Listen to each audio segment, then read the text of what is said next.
All right, so today we're going to look at vertical angles. And by definition, these are angles that are opposite each other when two lines cross. So again, you have two straight lines and they cross and are opposite angles, like for instance, angle A and angle B in this picture, they would be considered opposite of each other.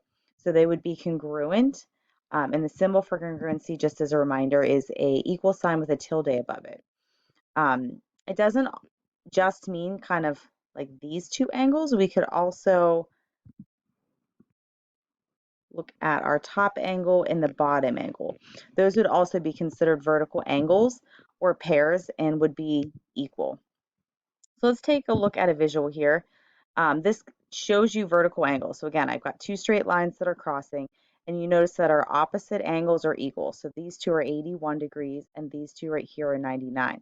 Now I could move either one of these straight lines, and as you notice, my measurements adjust here. And again, still vertical angles are equal to each other. So if you have two straight line guys, no matter how they cross, we've got equal angles. Now, if I cross them at a perfect L, all of them would be equal because, again, opposites are equal, but they happen to be 90 degrees.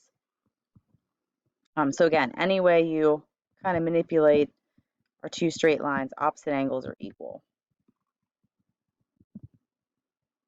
All right, so we can use this knowledge to determine angle measurements that are often labeled by a variable. Again, these examples here on the bottom of your note sheet, and if you're following along with us in your packet, I do believe your notes here start on page 49.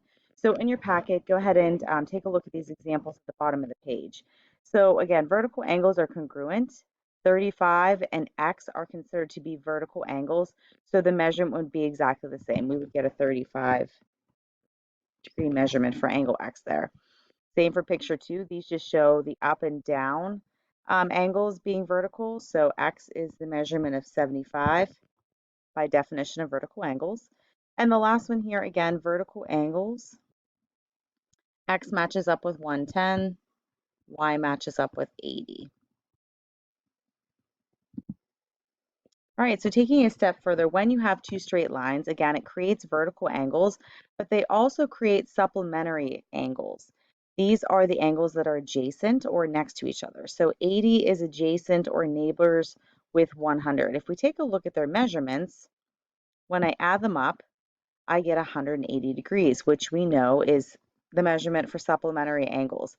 Again, even if I manipulated my line here, actually, let me go back to my graphic here.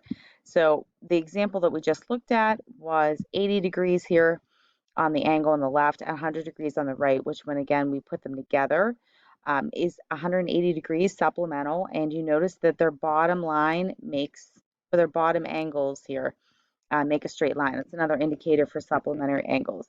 Even if I manipulate this a little bit, let's go down to this one right here. So we have, again, our two supplemental angles, 70 and 110. Still want to add them together, equal to 180. But our vertical angles are still opposite each other and equal. So vertical angles, when you have two straight lines, are opposites. The adjacent angles are those that are next to each other, even if they're not as familiar of numbers, like 57 and 123. When we add those numbers up, they're going to be supplemental or equal to 180. All right, so going back to our note sheet, we do have kind of a practice activity here at the bottom. So using what we know about vertical angles, that they're equal and they're opposites, right? And supplementary angles, those ones that are next to each other, we're going to answer the following questions. So looking at this graphic on the left, again, I've got two straight lines that cross, and our angle labels here, angle 1, angle 2, angle 3, and angle 4. So the first question here is true or false, angle 1 is congruent to angle 3. Here's angle 1. Here's angle 3. It is saying that they're congruent, which is the same as equal. And by definition of vertical angles, that is true. Angle 2 and 3. Those are congruent. Those are equal to each other. Hopefully you are saying they're not equal to each other. They're equal to 180. So that would be false here for the second one. Okay, so the third one here, angle 1 plus angle 2 is going to give us that measurement of 180. Guys, that's true. They're next to each other, and you should see that straight line here against the bottom. That also kind of is a visual indicator of the measurement 180. So that's true. Looking at the next one here, angle 1 and 4 is supplementary. Here's 1, here's 4. Again, making a straight line there at the bottom. They're equal to 180. Another way to say that is supplementary. So that one for the next question is true.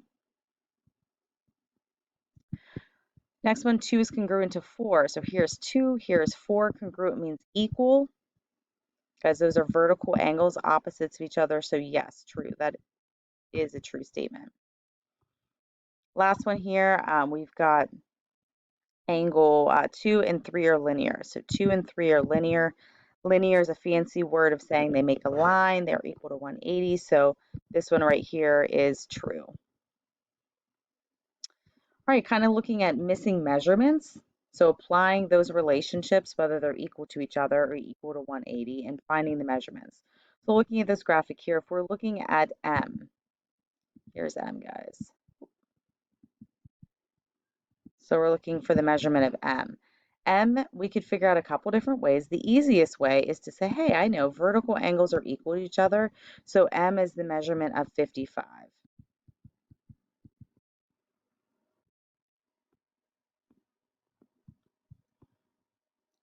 All right, taking a look at N. Here is N. Again, a couple different ways we could calculate what N is, but N is easily, I think the most easy route is to pick the vertical angle. Those are equal. There's no kind of computation involved. We just know that they're the same value. So by definition of vertical angles, our measurement of N is 125. Looking over here, we see the variables X, Y, and Z, which is what's up next. So here's X.